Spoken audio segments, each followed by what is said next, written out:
LTN. Luo Trending Nation.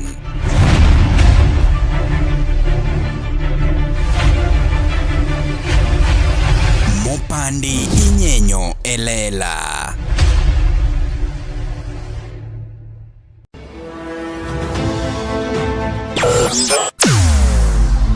Weche mopondo, weche mopandi inyenyo elela. Kineno kokuo kuomi matiende ni onge. Isebe.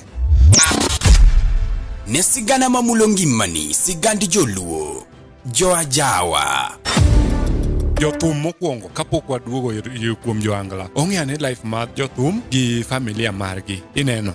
Luo Trending Nation ni ong'ala manyime mar gundo ni wechegi kaka gitimore kod ng'ama otimogi maonge deo wang'. Ochiem to chiem mariek nikech be samora. Tudri kodwa seche duto, ndalo duto, kinde duto e tong wang' mbui mar YouTube, TikTok, Facebook mondo yudu wechegi kamora mora maintie mana kar bedo. Kete mana kai. Kete mana kokidwa kete ka to bro keti gi thuon.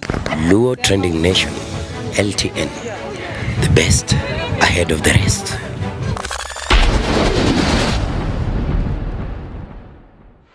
Pora biro nuoyo gima standard ni poko chope weri go. Gima standard ni poko chope weri go. Awiko jakabunde golo mana thom ndalo moko golo ofa nyaka 5,000. Kido ja ugano golo ne nyaka miso thwango. Injo wende apaga uchiel. Iyuda wan gi othure engineer. The iwacho ni osogo no wero. Jalo ok nyayo riwore gi jangoa gi japa. Iwinja. Mane momiyo kata an sani nitiere wan gi LTN ka. Jok madware mabiro. Nitie jok magineno ni ati standard gi podo ingo LTN. We adjust mundu wa meet standard gi gibi. To seche ma ng'ato biro e LTN ka. Awacho ne samoro idwa interview ng'ato kaka Johnny Junior. Ja ngolo maber kabisa kendo ja ngolo marauma maduong' kabisa piny Kenya gi Luo as a whole. Mabende wasiketo ga LTN. Yes. Sama Junior biro ka. To chuor nyagem bendo biro ka. Iwinjo. Manto ni ngati ana kuongo ne John Junior. Iwinjo. Akuongo ne John Junior donje studio. To John Junior donjo banga koting'o pi mar ginene funeral water elwete. Serenge. Ichako gi John Junior kosi chako interview an chuor nyagem. Ite mine kuongo. To donge momiya koni niya Barikiwa kidhiye. To ino wuon kidhi kanyo in upcoming artist. To dongo swago donjo bangi. Ogo thumbe no mawuogi ma hit ka mari no podi tede jikon. Iwin. Donge neno gik momi ana achwanyora gi jo Barikiwa. Oningo bed niya kapo na kuongo ne ng'ato. Miya jathum no bende date. Nikech pesa modhi golo. Iwinjo. Pesa chalre. First come, first serve. First come, first serve. Kidich to kiluonga. Kase winjo maber niya. Barikiwa mondo gol na thumni. For example, odwaro 100,000. Iwinjo mondo o produce nago gi video te. Mo ber ni en gimoro madhi yamo maber. Magi promote Barikiwa TV. Magi promote. To se kona maber ni chuor nyagem. Thumni ibiro chula siling 100,000. Down payment pesa di 170,000. Tachula 170,000. Iwinjo. Oningo bed ni chak los na thum. Korumo to kona niya thum orumo. Chul 30,000 modong ikaw thumi. Ang'o momiyo Prince Inda kodonjo banga teno golo thumbe piyo to dhi pogruok ni kanye pesa upogore koso dong pesa chal iwi ingene Omari ina neno kitete ya Barikiwa studio wacha di kitete ya Barikiwa studio natemo mana reason nikech reasoning ni to kora winjo but gi kaka ne chako chato na tamora kodi ni ati mondo migol ni nyaki ngwenyri yes ng'ato ka ng'ato nigi standard meke makata nitiere jok moko mosekona na los negi poster koro gimo mi iwinjo ka wacho niya ni ka Barikiwa nyaki ngwenyri iwinjo en niya ka Barikiwa kidhi idwa golo thum ni kelo wach moro ni donge ose promote jo thumbe Gimoro mora ma Wuod Phoebe kiwinjo ni promote ng'ato, mago PR. Onge. Wuod Phoebe ok nyal timo ni gimoro from zero to the end. No. Onge. Mago PR. Onge promotion. En business. Mera Wuod Phoebe wang'eyo bwana. Wuod Phoebe wang'eyo bwana. Mago PR. Kata sani nyar ginene. Nyara wendo manyocha wero wende Florence Robert ni. Mano wero isebedo jakora. Baba isebedo jakora Yesu. Isebedo jakora. Kawasika neno isekonyo ya. No. Ayudo kaka wanyalo poko kodi nyasani. In koro wer mano ana weru mamalo ne. Isebedo jakora. Baba isebedo jakora Yesu. Isebedo jakora. Kawasika nawa isekonyo ya. Iwinjo. Koro gima timore ni nyako cha, nyathicha. Podo the school by the way, podo tin. Wuod Phoebe woka from nowhere. Yeah. To owacho ni nyathino odhi promote, odhi record wende ne. Iwinjo? Koro warito come back. Ni Wuod Phoebe ogik kode kanye. Wuod Phoebe ogik kode kanye. Nikech naneno ng'ato comment, God bless you Wuod Phoebe. God bless you. Warito come back ni ya. Nye ogik kode kanye.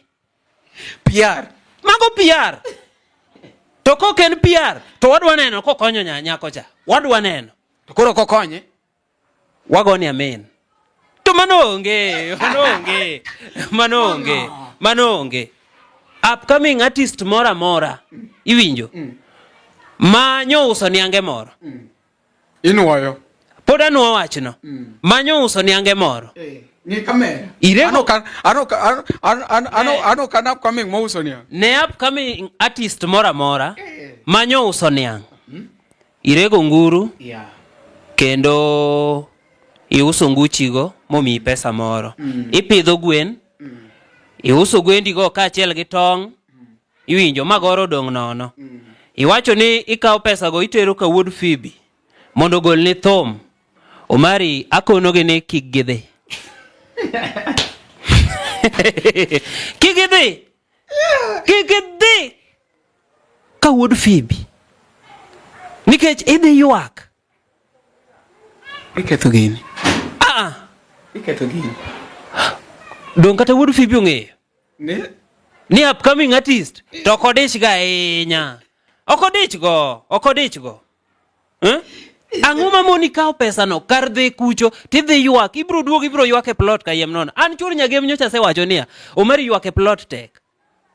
Ng'amuchuli mondo mi igine iyiech Barikiwa. Barikiwa ok ochula, nyocha wasewacho niya, kata koth chwe, kata chieng' rieny, kata bunde mochiknwa, to wadwa ni ji te ogo about tan. Iwinjo? Pesa magidwa tero ka Wuod Phoebe go, giteru Tawala studio ka. We muda koni. Ineno the same platform. Emono siep na moro mtieri lungo ni engineer Juma the Boy. Yes. No wuoyo na Elisha, mo wacho kaka Elisha ng'amarach mokalo. Bingeni ka de ko siep mani kindwa gi Elisha. Elisha de poro kawani ng'arach nyaka wuono. No dhi e live mar Elisha. To kon Elisha ne ni en no chule mondo wuo. Koro ngeni iwuoyo kama ji dhi kawo ga ni Omari nitie kaka chulo ji. Koro wach pesa mami LTN oko chula. Awacho gima ng'eyo, gima nie chui. Ing'eni gimiere miwuoyo kuome. Ma yero Barikiwa. Ai, Barikiwa naero. To ka koro Barikiwa kethore nyaka wuo. Dong ji biro penya ni Omera to mani yero Barikiwa malich to Barikiwa tinde timore gi upcoming artist kamani. Ang'o miyo tinde ok iwuo chor nyagem. Ang'o miyo tinde ok wawinj duondi. Koro chuna ni nyaka biye wang' jowi kama. Ingeni jok moko machalo chogo nyachali, jok mapinga e ground, biro chako tugore ni Omari chako chulo ng'ane. Bwana, an personally an ok achul ji. Monda team ni interview, I don't pay. In fact, because it's a platform, ine moningo bedne chulo mondo promote godo this platform. Iwinjo nikech gik mwatimo kaendi wan gi electronics and different things. Koro nitie jok moko marizon differently. Gineno ni ati watime kaka business that I pay people to talk. Some people have been reasoning that way outside there.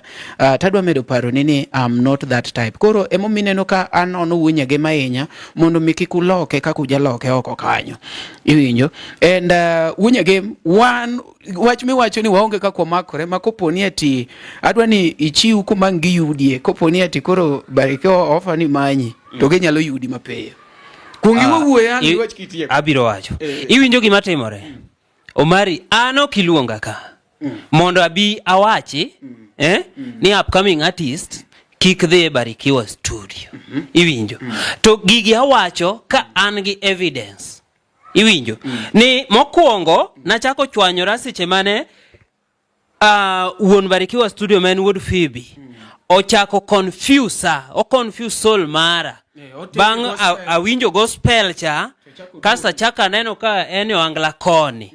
Koro kanyo na bedo gito. Kaso koro gimanyo miyo, koro rachna kabisa. En gima nya neno ka koro upcoming artist nyalo bire wang jo kama chalo malich maduong machalo kamacha to yuak. Iwinjo. Naneno no trend ka. Visembo no yuak ka. Visembo dong no yuak ka. To kiwe mano, Sifa Wuda Diedo dong no yuak. To osiep na dos jasuba dong no yuak ni ogolo Thumbia Beach. Barikiwa no miya dikende. Are. Koro wawuoye gima nitie. Miso bocho ni meke obudho sana. Ni meke bendo obudho sana. To dakwa se winje ko dongo swag yuak. Dakwa se winje ka Prince Inda yuak. Dakno wawinje kata ka Lady Morin yuak. Iwinjo. Koro en gima dieri ni Barikiwa studio en kacha mar niya ong'iyo jogo mane nitiere kaka o value ji. Ta anadwa kono Wood Phoebe ni pesa chalre. Ubedo na yude mjengo, ubedo ni ng'ato yude no dhiogo ajawa Quiver Lounge kata ka kia kure kata ka Greenspan ginene kacha to yudo pesa go chalre. Sama bire studio mari value wa machal. Iwinjo. Wood Phoebe value wa machal. Kech okinya expect ni awer kaka Prince Inda wer. Okinya expect ni awer kaka Odongo Swag wer. An chur nyage mawacho niya kiwinjo ka duonda no rachni. Iwinjo. To kona niya ni bwana kaka danga konyi onge. Monda dhi amany producers mamoko. Ok na pesa na? Iduok na pesa na? Duok pesa. Ok ni ng'ado. Ok ni bandhi badhori. Iduoko pesa ti adhi awuok tadhi studio machielo. In fact, Omari adwa koni. Ne sani wan gi Kido Jaugana. Golo thumbe mamit kabisa. Kendo Kido tiyo tich maler. Kendo en jalno machunye ler. Kendo obiro ruaki kendo value ng'ata. Koro kang'eyo ni Kido bende en bende nitiere kaka podo manyo mana piny ka Nyasaye biro kete kamoro to loko pache. But currently ng'ama dwa golo thum many Kido Jaugana. Many Javan Makajudo. Inyalo manyo Utawala studio ir ng'ane. Jeff Wonyatanga. Biro golo ni thum. We walk nyal will bende go nyitibi. Ingeno nyi ji okong'eyo mang'eny no onyi ni gi studio maduong' kabisa. Onyi ne wacho no to emono be wase yuare go chien kacha ka be chamo pesa mar upcoming moro. Awuoye gima ng'eyo. Okay. Awuoye gima ng'eyo. An chur nyage ma an truthful man and honest. An awuoye gima ng'eyo. Iwinjo. Gima ng'eyo manyalo wacho LTN ka ni onyi nigi studio maduong' marom gi polo. Mawabede ni.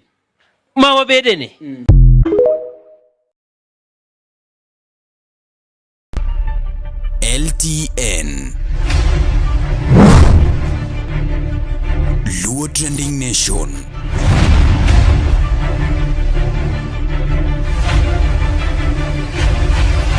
Mopandi inyenyo elela.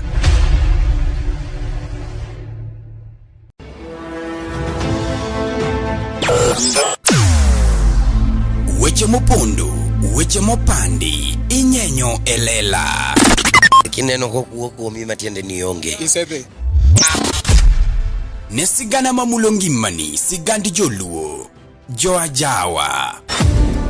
Jothum mokwongo kapok waduogo kuom joangla, ong'eane life mar jothum gi familia margi. Ineno Luo Trending Nation ni ong'ala manyime mar gundho ni wechegi kaka gitimore kod ng'ama otimogi maonge deo wang'. Ochiem to chiem mariek nikech be samoro Tudri kodwa seche duto, ndalo duto, kinde duto e tong wang' mbui mar YouTube, TikTok, Facebook mondo yud wechegi kamora mora ma intie mana kar bedo. Kete mana kae. Kete mana kokidwa kete ka to wabro keti gi thuon. Luo Trending Nation, LTN, the best ahead of the rest.